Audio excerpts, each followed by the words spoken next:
सजाऊंगा। मेरा वादा है मैं सेहरा बांध के आऊंगा, मेरा वादा है।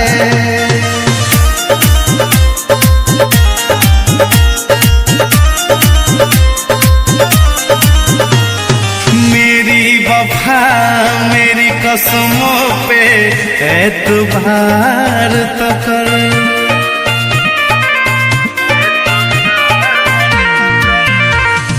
मेरी वफा मेरी कसमों पे एतबार तो कर।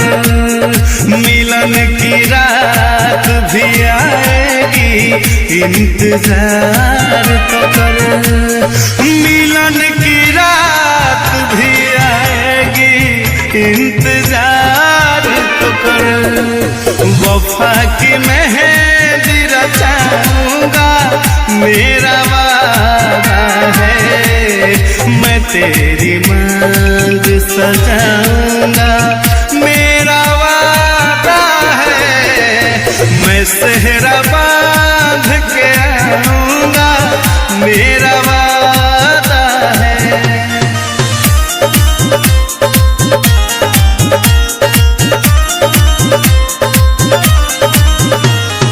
तेरा है तेरा रहेगा तेरे हबीब का दिल,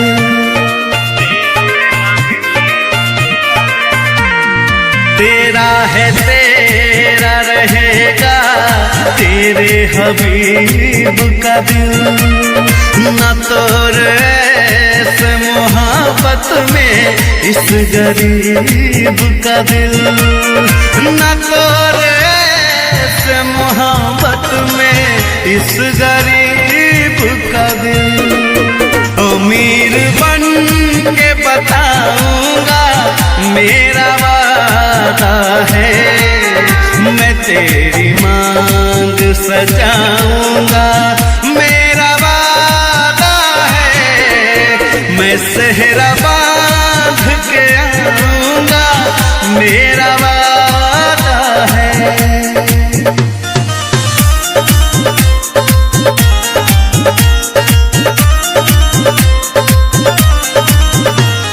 मुझे जो रोक ले ऐसी बनी दीवार नहीं,